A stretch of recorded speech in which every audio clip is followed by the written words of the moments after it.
Welcome to the Iron Self podcast, where we jump into health, fitness, mindset, and becoming the best version of yourself. Today with your hosts, Mike and Kayla Minion. Welcome back to the Iron Self podcast. Today we are taking a deeper dive into goal setting. Ooh, goal setting. This is a big topic. And most people, like when you hear goal setting, you're kind of like, oh, I don't need to do that. Everybody needs to do goal setting. Yes, if you want to achieve anything in your life, you've got to set goals. Here's the thing. If we don't have goals set, you're more or less just going to be drifting through your life. So you're just going to kind of aimlessly go to work, you'll come home from work and just kind of drift. There's no aspiration. There's no want for anything more, right?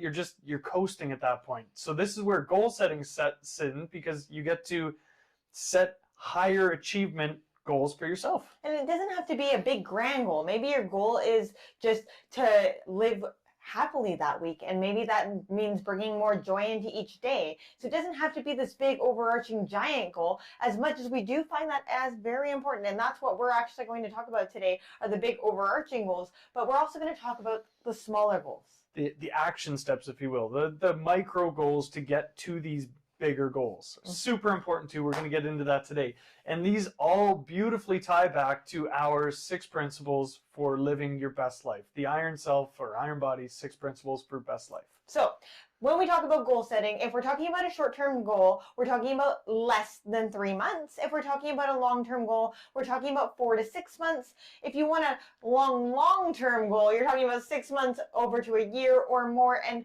honestly, anything over 6 months, our brain sees that as fantasy land. I can't visualize it. I can barely even visualize, next week, let alone 6 or 8 months from now. So you can have those longer term goals, but know that you want to set smaller goals along the way and make sure that you're hitting those. So anything over, say, 1 year, I would consider it to be more of like a vision, like an overall vision for your life.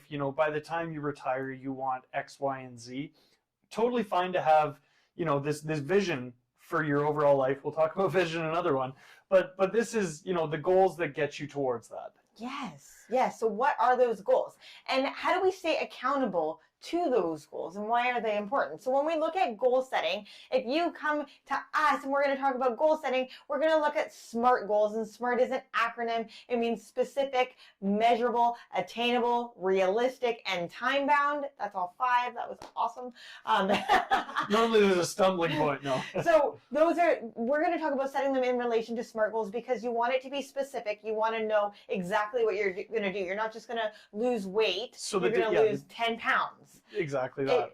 For it to be measurable, you're going to add, 10 pounds onto your bench press. You can measure that, Something tangible. Right? It's not just I'm going to add weight to my bench press, or I am going to lose weight. It's measurable. There's something you can measure it against. Okay. It's attainable. So can you actually do it? It's like, okay, if I wanted to say that I was going to increase my squat by 200 pounds, that might actually crush me, and that might not be attainable to me. Probably not attainable in the short term anyways, right? So again, within the time bound, which is the T at the end, but you need to have it within that time, whatever it might be, you need to be able to actually attain it. It can be a pretty hefty goal, but you need to, in your mind's eye, be able to believe that you can attain that goal. It needs to be realistic, right? And that's where attainable and realistic kind of come in together, is like, is this realistic for you, right? If you set a goal to lose 40 pounds in the next 2 weeks, it's not going to happen, right? So again, realistic is I'm going to lose 20 pounds over the next 20 weeks. Sure, we can do that. These are things that can be done. It takes time to do those things, though. And time bound is giving yourself that time frame. So not saying I'm going to lose 10 pounds this year. It's like, I'm going to lose 10 pounds by March 31st. Now I have a date. If I get to March 31st, I will know whether or not I've achieved that goal. So you've really got a time frame around that. Plus, timeframes also help keep us motivated and keep us consistent, finding that dedication that really goes along with this. And we will talk about motivation and consistency in a whole nother episode. So you stay tuned for that one. But with goal setting, okay, so let's link it back to our 6 fundamental principles for life. So number 1 principle was movement. And so goals can be in that movement realm. And again, like Kayla was saying at the start of this, it doesn't have to be anything big. Take what you're doing today and set a goal that's more than that. If that means you're, right now you're walking twice a week to get the mail, sure, whatever it might be, taking your dog for a walk 2-3 times a week. Maybe your goal is just to take that up to 4 or 5 times a week, or increasing the duration of that. Or maybe you're gonna get a little bit more motivated, and maybe you are gonna start doing some at-home workouts, even something like that. Or maybe you just add squats every time you see a street light. Yeah, or if there's a bench along the walking route that you're on, maybe you sit down and stand up on that bench 10 times at every bench. Whatever that might be, you can set goals to do with your movement. So that is our principle number 1. Principle number 2 is nourishment, and it means you are what you consume, not just the food that you're consuming, but the media you're consuming, the people you're consuming social around media. you. That is a big one these days, is social media. If all you see on your social media is negativity throughout your days, every day, maybe your goal in that is to start taking down the amount of people that you have with those negative social media posts. Yeah, like unfollowing people. You don't have to unfriend them, but you can unfollow them. Maybe your goal around nourishment is just simply including more vegetables into your everyday food choices. Maybe it's getting more whole food into you, right? Maybe you eat a lot of processed food because you work a job where you're not home all the time, and taking that and going, well, I'm actually going to pre-plan and cook some food, or make salads, or whatever that might look like. And it could also be nourishing your soul by like surrounding yourself with people that really lift you up, or spending the time with those friends or those loved ones that make you feel appreciated and valued. Just remember, you are the sum of the 5 people you spend the most time with. I'm Kayla and 3 kids with a dog.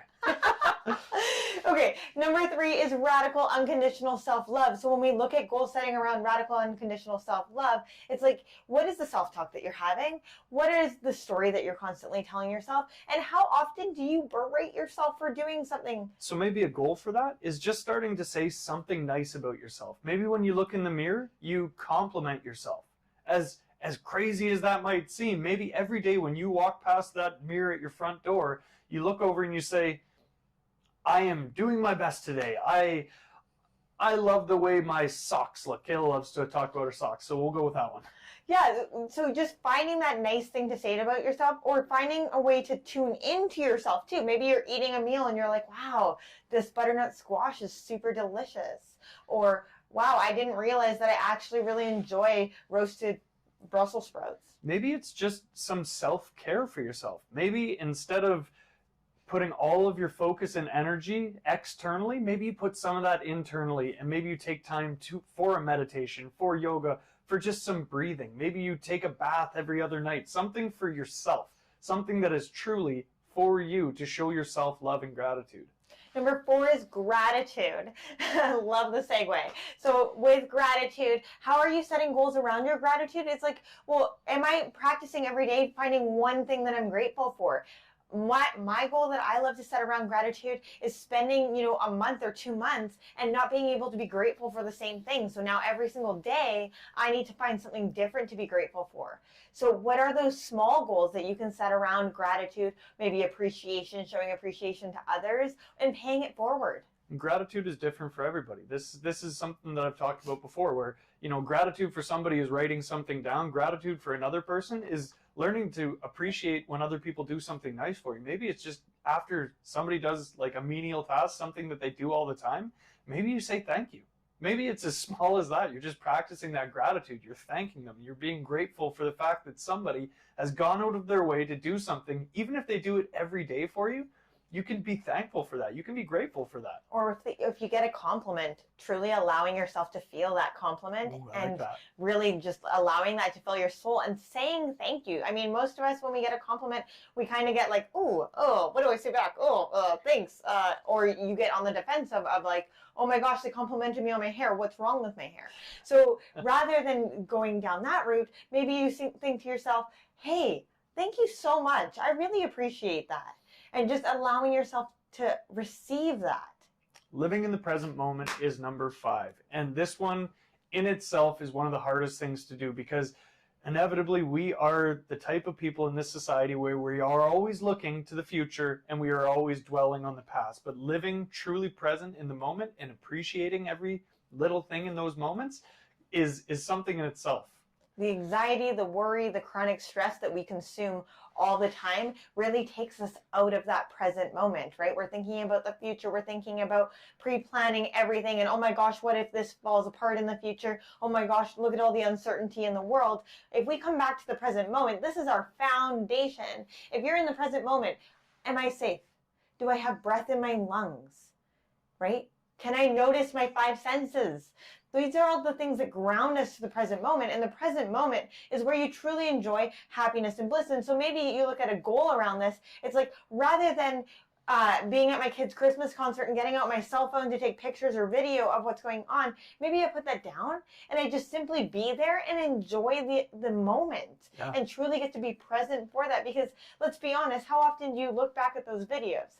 Not very often, but to look back at those memories, that's where it lies. Being present is so powerful. So maybe that goal, especially around the holidays, maybe the goal is to be present in the moments with your family. Because a lot of people get stuck in their tasks and they're like, well, I need to make sure dinner's ready and I need to make sure the kids are ready for bed. And you have your schedules that you're used to. Everybody has schedules. That's not a bad thing. But being present in the moments during those, maybe that is your goal. Maybe it is to be more present with your family this year.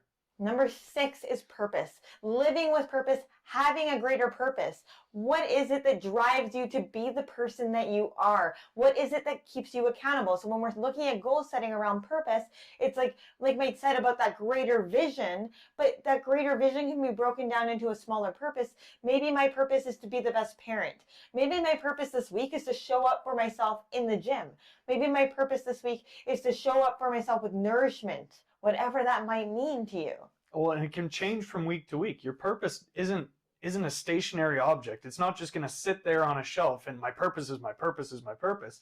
It can change from day to day, moment to moment. So like Kayla was saying, maybe your purpose one week is to put your focus into your clients, whatever your business might be. Maybe you felt like your company, your employees have been lacking in that, so you want to put your focus and your purpose into building that relationship again.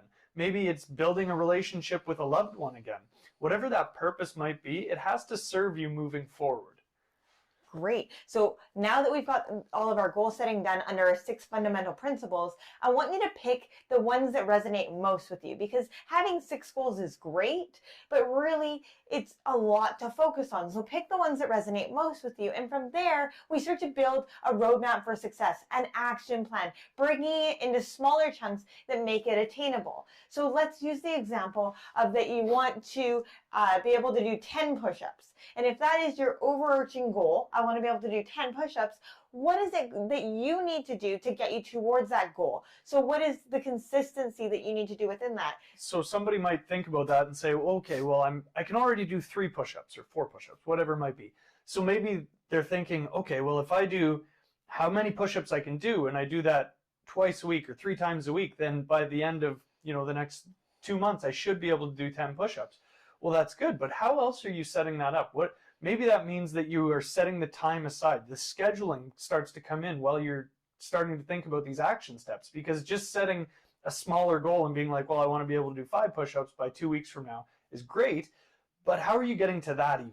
What does the schedule look like? Where are you allowing yourself that time to work on those goals? So really creating that roadmap or that plan for success, breaking those goals into smaller attainable chunks. And the nice thing about breaking them into smaller chunks or micro goals or whatever you want to call it is that you can actually celebrate those wins along the way, right? When you're consistent and you're showing up for your push-ups every single day because you've scheduled them at 8 a.m. every day right before I have my morning coffee, I'm going to do 5 push-ups.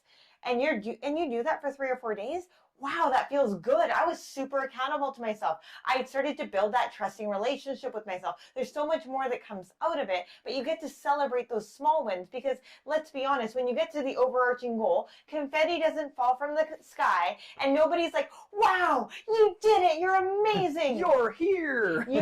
Most people get to the goal and they're like, so what next? Yeah. Right? So when you're celebrating the journey is what you learn. You don't learn by achieving the goal. You learn through the journey.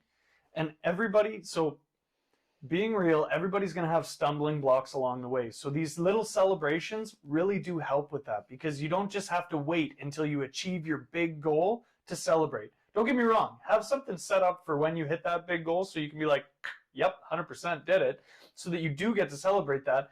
But the small celebrations along the way, even if it's just that little self high five, or like that internal dialogue starting to really boost yourself up, build yourself up, right? Maybe it is you take yourself out for a coffee, you take your wife out for a coffee, your husband, whatever it might be, and you just celebrate yourself, celebrate your successes along the way. So when we look at rewards specifically, there's two different kinds of rewards that you can have. There's intrinsic rewards and extrinsic rewards. So intrinsic rewards, what kind of rewards are you giving yourself internally? Maybe that's you allow yourself just some space to breathe, some downtime, whatever that is, reading a book, doing something for yourself that is internally feels good to you. That comes back to that. How do you reward yourself on a base level? What are you doing for yourself? Are you spending more time breathing, reading, eating better, whatever it might be? And extrinsic rewards would be like a celebration, or celebrating with other people, being around other people to do those extrinsic rewards. What is going on outside of you, right? A lot of people will use food as a reward, and food is that extrinsic reward, right? Because let's be honest, a brownie feels good going down, but usually we feel a little fatigued and tired and all these other things that kind of come with it. So that's not intrinsic. That is that extrinsic, because it feels good in that moment, and then it kind of goes away and it comes from the outside.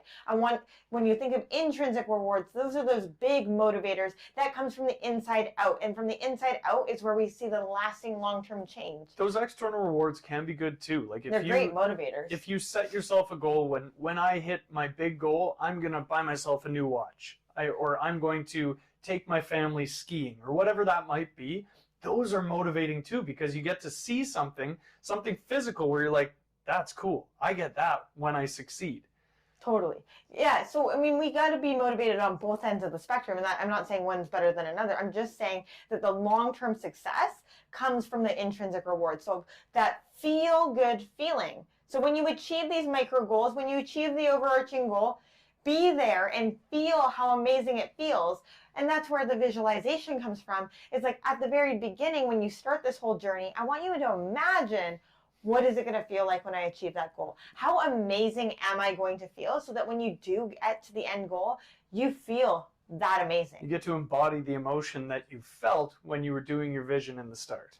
I hope that you guys learned something in this episode about goal setting and the importance of it, and that it's not as scary as sometimes it feels, but how important it is to really keep you leveling up in your life, you progressing forward, that growth, that success that comes from setting goals. And it doesn't have to be just one type of goal. Look at our 6 fundamental principles and really start thinking, what goals would I like to achieve underneath those, and what ones are most meaningful to me?